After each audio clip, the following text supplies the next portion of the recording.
বলছি যে কোনো খোঁজ পেলেন স্যার? খবর পেয়েছি, অনুজ বেঁচে আছে। কিন্তু স্যার এই সব কিছু করতে করতে মানুষটা অক্ষত থাকবে তো? দেখো, রিস্ক ফ্যাক্টর যে নেই সেটা নয়, রিস্ক ফ্যাক্টর আছে, আমরাও চেষ্টা করছি, কিন্তু আমাদেরকেও খুব কনসিয়াসলি এগোতে হবে। আমরা সব রকমভাবে ট্রাই করছি, বাই এনি মিনস যদি লোকেশনটা ট্র্যাক করা যায়। আমরা আইডিয়া করছি, কিন্তু যদি ওখানে না থাকে না, ইট উইল বি ডেঞ্জারাস। এই যে তোমাকে ফলো করছে এরা, আমি কোয়াইট শিওর এরা ওদের টিম। যদি এদেরকে ওরা ধরতে পারবে, আমি কোয়াইট শিওর, তাহলে লোকেশনটা আমরা আজকে ট্র্যাক করতে পারবো। কারণ ডেফিনেটলি ওরা জানবে এই টিমটা কোথায় আছে, আর না জানলেও একটা হদিস দেবে যে রুট দিয়ে আমরা এগোতে পারবো, আর সেভাবেই এক্সাক্ট লোকেশনে পৌঁছে যাবো আমরা। স্যার এই পেনটা নেওয়া যাচ্ছে না, আমি আর পারছি না। সেটাকে আমি বুঝতে পারছি না। স্যার স্যার ওরা আমাকে যা খুশি করুক, আই জাস্ট ডোন্ট কেয়ার। কিন্তু স্যার আমরা যদি ওকে বাঁচিয়ে না ফেরাতে পারি তাহলে? গুড্ডি, আমার কাছে এই কথাটা খুব বেসলেস। আমার কাছে দুজনেই খুব ইম্পর্টেন্ট। আমরা কোনো প্রাণহানি চাই না, তাই আমার যা হয় হোক, তাই এই কথাটা আমি অ্যাকসেপ্ট করলাম না। দেখো, কারোরই বা কিছু হবে কেন? কারোর কিচ্ছু হওয়ার কথা নয়, কিন্তু তুমি যে মুভমেন্টটা করছো না, এই মুভমেন্টটা না এত বড় হয়ে গেছে, এই মুভমেন্টের সঙ্গে এত লোক ইনভলভ হয়ে গেছে, সারা দেশে একটা আওয়াজ উঠেছে এই মুভমেন্টটাকে নিয়ে। মুভমেন্টটা অন্য একটা ডাইমেনশন পেয়েছে এটা, আর এক্স্যাক্টলি ফর দ্যাট আমার মনে হয় যে ওরা অনুজকে মেরে ফেলার মতো বোকামিটা করবে না। আর এই মুহূর্তে ওরা একটু প্রেশারে আছে, চাপে আছে। এই মুহূর্তে সারা দেশে খবরটা ছড়িয়ে গেছে, ওরা মুভ করতে পারবে না, যদি মুখে হম্বিতম্বি করুক। মুভ করাটা ওদের পক্ষে এখন খুব ডিফিকাল্ট। যে কোনো মানুষের প্রতি যদি একটু সন্দেহজনক হয়, তার প্রতি নজরদারি আছে। ওদের পক্ষে এই মুহূর্তে মুভ করা ভীষণ ডিফিকাল্ট। স্যার প্লিজ, স্যার আমি রিকোয়েস্ট করছি স্যার, ওকে ওকে প্লিজ বাঁচিয়ে দিন স্যার, ওকে যত তাড়াতাড়ি সম্ভব ফিরিয়ে আনুন স্যার প্লিজ। যাকে এত ভালোবাসো, তার সঙ্গে জীবন কাটাতে ইচ্ছা করে না?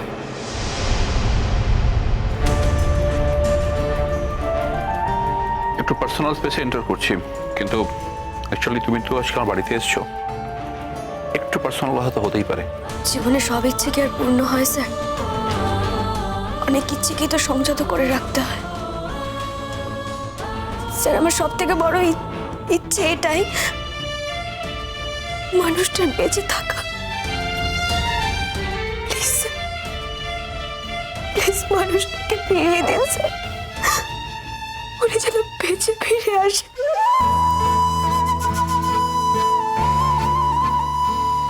সেটার বিনিময়ে আমি বাকি সবকিছু মেনে নিতে পারি স্যার। গুড্ডি, তুমি কখনো অনুজের মনের কথাটা ভেবে দেখেছো কোনোদিন? তুমি কি এটা বোঝো গুড্ডি যে অনুজ মুখে যাই বলুক, আসলে তোমাকেই ভালোবাসে, ডে ওয়ান থেকেই ভালোবাসে। হয়তো ও নিজেও জানতো না এটাকে ভালোবাসা বলে। তিনটে জীবন নষ্ট করে কি লাভ গুড্ডি? স্যার প্লিজ এই কথাগুলো বলবেন না। আমি শিরিন দিদিকে কষ্ট দিতে পারবো না, আমি কারোর সংসার ভাঙতে পারবো না স্যার। গুড্ডি, তোমার কি মনে হয় তোমার শিরিন দিদি খুব ভালো আছে? মনে হয় তোমার এটা?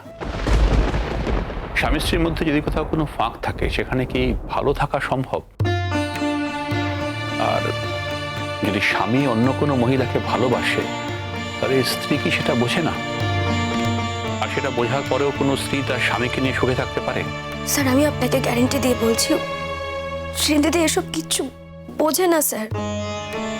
ও শুধুমাত্র ওর জীবনে স্যারজিকে পেতে চাই, ওটাই ওর জীবনের একমাত্র লক্ষ্য, একমাত্র ফোকাস। স্যার এইসব কিছুতে কোনো ভুল নেই, কোনো অন্যায় নেই, এটাই তো ও চাইবে। আমি কোনো সংসার ভাঙতে চাই না স্যার, কারো সংসারে সুখের কাঠা হতে চাই না। আমি শুধু মানুষটাকে ফিরে পেতে চাই। আমি শুধু এটুকুই চাইছি, আপনি ওকে ফিরিয়ে দিন স্যার, আর কিচ্ছু চাইছি না। এটাই আমার রিকোয়েস্ট আপনার কাছে, বাঁচিয়ে দিন। তুমি কি মনে করছো আমি চেষ্টা করছি না? আমি কত রিস্ক নিয়ে কোথায় কোথায় গেছি তুমি ভাবতেও পারবে না। ভাবতে কেন পারবো না স্যার? আমি সবটাই ভাবতে পারছি, কিন্তু আমার মন বলছে খুব শীঘ্র কিছু একটা ঘটে যাবে।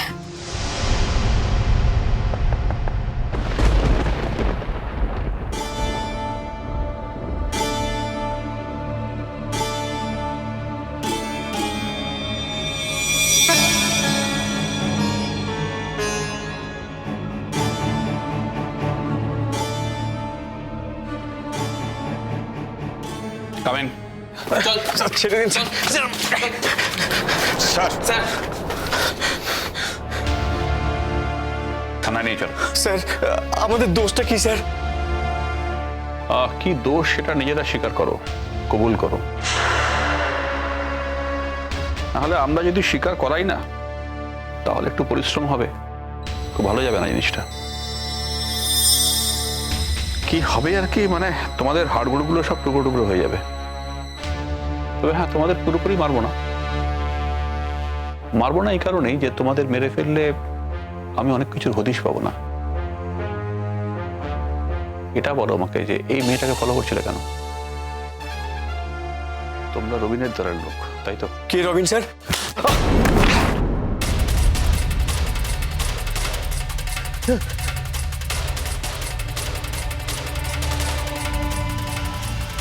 কে রবিন বুঝতে পারছিস এবার? কে রবিন? বেশি নাটক করলে না বুঝিয়ে দেবো যে কতটা কঠোর হতে পারি। স্যার বিশ্বাস করুন স্যার, আমরা কখনো রবিন টবিনের নামটা শুনিনি স্যার। আমি কি বিশ্বাস করবো আর কি করবো না সেটা তোর সঙ্গে আলোচনা করে করবো না। আমার যেটা বিশ্বাস করার সেটা করবো, যেটা নয় সেটা করবো না।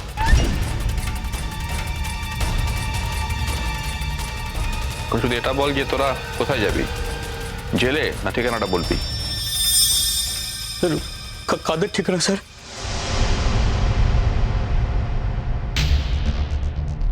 অনু চ্যাটার্জিকে নিয়ে তোদের টিমের বাকিরা কোথায় আছে? স্যার অনু চ্যাটার্জি স্যার টিম কিছু বুঝতে পারছে না।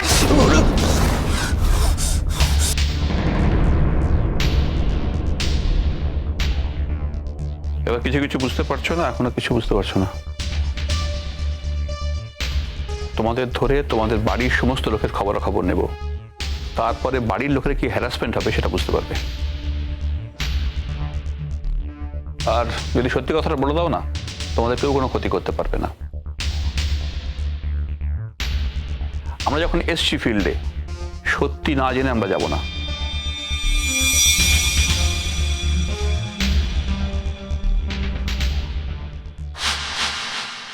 যদি সত্যি না জানতে পারি তোমাদের থেকে, তাহলে অনুজ চ্যাটার্জি যেখানে আছে সেখানে আমরা পৌঁছবো।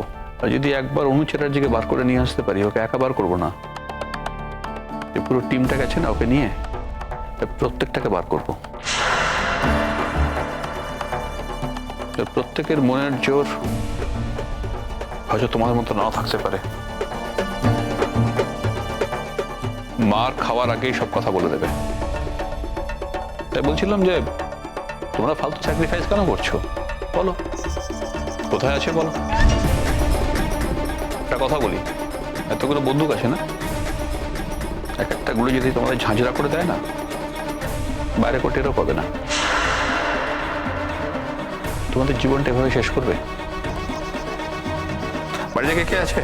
স্যার স্যার বাড়িতে 4 বছরের বাচ্চার একটা বউ আছে স্যার।